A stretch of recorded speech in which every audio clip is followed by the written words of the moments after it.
오늘도 하나님의 은혜가 우리 가운데 가득하시기를 간절히 축복합니다. 하나님께서 모세를 통해 나병 환자가 정결하게 되는 날의 규례를 말씀하셨습니다.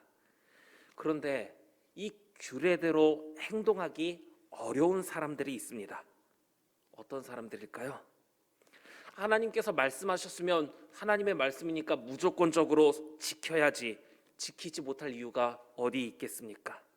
그런데 우리의 삶 속에서 분명 말씀을 지켜야 하는데 그렇게 하지 못하는 순간들이 생겨납니다.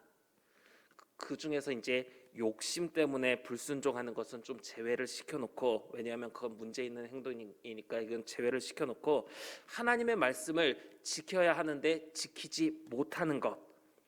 민수기 9장 7절 말씀을 보면 그에게 이르되 우리가 사람의 시체로 말미암아 부정하게 되었거니와 우리를 금지하여 이스라엘 자손과 함께 정한 기일에 여호와께 헌물을 드리지 못하게 하심은 어찌 함이니이까. 그러니까 불순종이 아니라 시체로 인해서 부정하게 되어서 하나님의 말씀대로 유월절을 지키고자 하였지만 지킬 수 없었던 사람들이 있었습니다. 하나님께서 말씀하셨고 그 말씀대로 지키고자 하지만 상황에 따라서 못 지키게 된 그 사람들을 향해 하나님께서는 이스라엘 자손에게 말하여 이르라.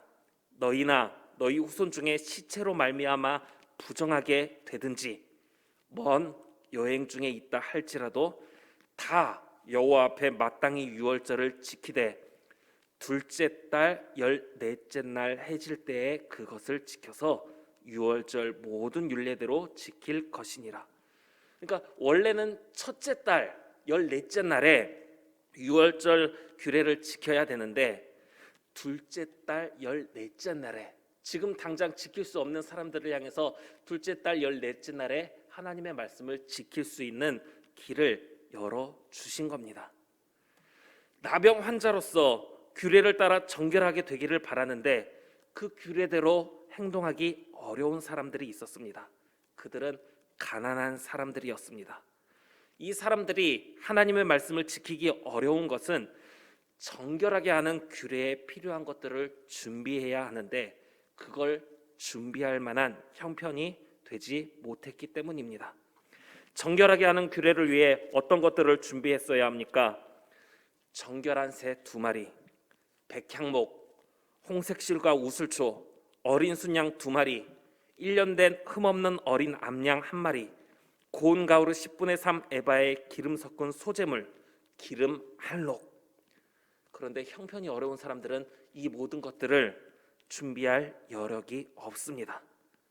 그러면 하나님의 말씀대로 이 모든 것들을 준비해서 규례에 따라서 정결함을 받아야 되는데 준비할 여력이 없으니까 어떻게 할 수 있겠습니까? 그냥 부정한 모습 그대로 불결한 상태로 남아 있어야 되겠습니까?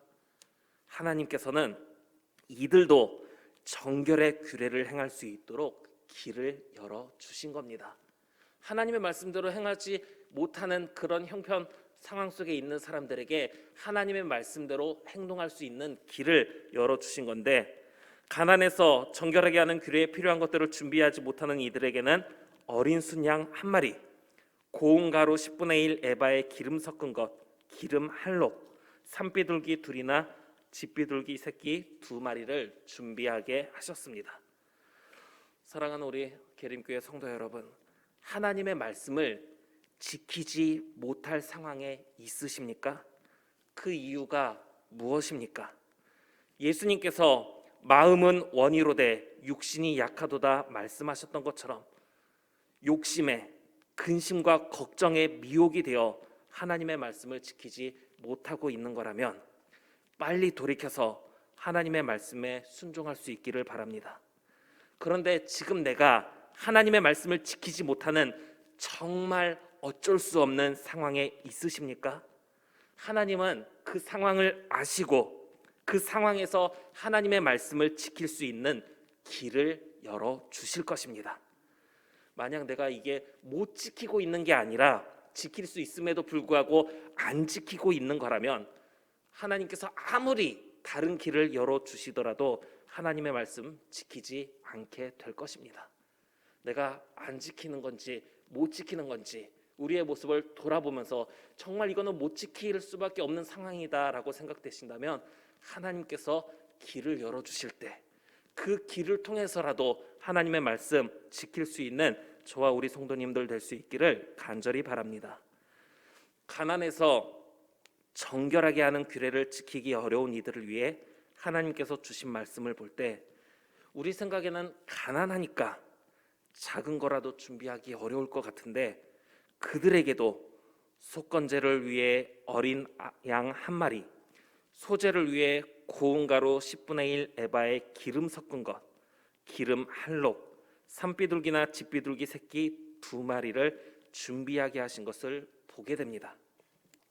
지극히 인간적인 마음으로는 가난한 사람들이니까 그마저도 준비하지 않게 하고 그냥 와서 부담 없이 그냥 와서 용서받게 해주면 좋겠다 싶은데 그 사람들에게도 하나님께서는 다른 사람보다는 적은 분량이지만 준비하라고 말씀하셨습니다.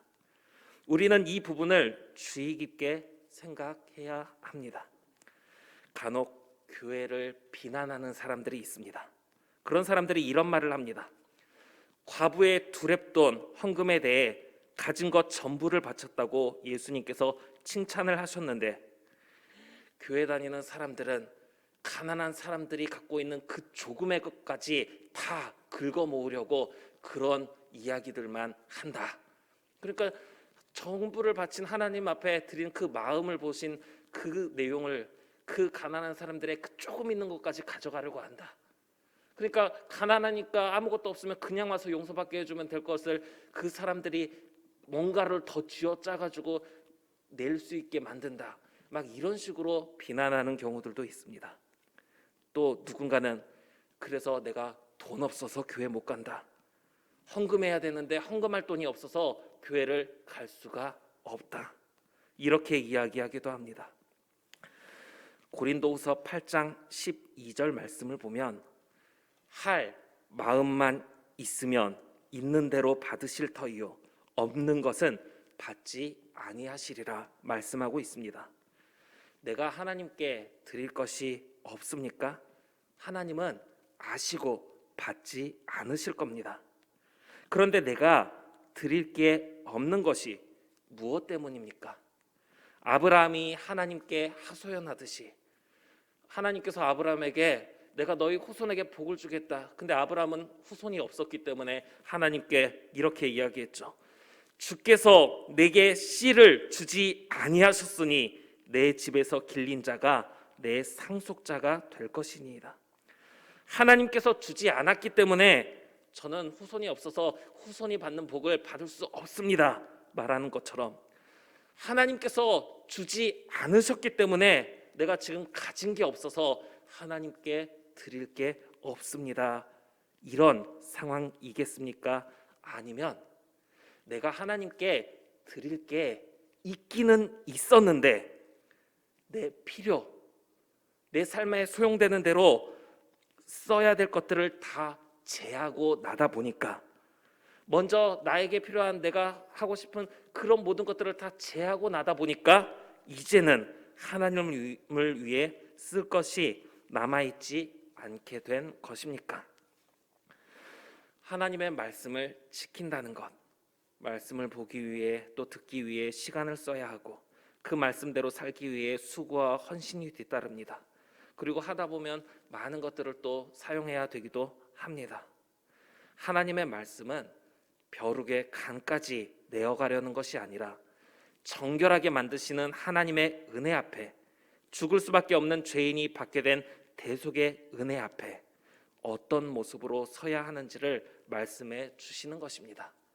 하나님께서는 무언가를 더 요구하는 게 아니라 있는 그 모습 상황 속에서 하나님의 은혜에 우리가 어떻게 감사하며 하나님 앞에 나아가야 하는지를 말씀해 주신다는 것, 우리는 이것을 생각해야 한다라는 것입니다. 결코 가난한 사람들의 그 있는 것까지 가져가라는 것이 아니라 그 상황 속에서 우리가 하나님 앞에 어떤 모습으로 서야 하는지 말씀해 주셨다는 것을 생각하면서 오늘 하나님 앞에 나아갈 때 하나님의 은혜에 감사하며 우리가 감사하는 마음으로 하나님의 말씀 따라 하나님 앞에 나아갈 수 있기를 간절히 바랍니다. 만약 하나님의 말씀대로 나아갈 수 없는, 어쩔 수 없는 상황이라고 한다면 그 상황 속에서 하나님께서 말씀을 지킬 수 있도록 열어주시는 길, 그 길로 하나님께서 베푸시는 은혜의 자리로 나아갈 수 있는 그런 삶을 살아갈 수 있는 저와 우리 모든 성도님들 될 수 있기를 간절히 소망합니다.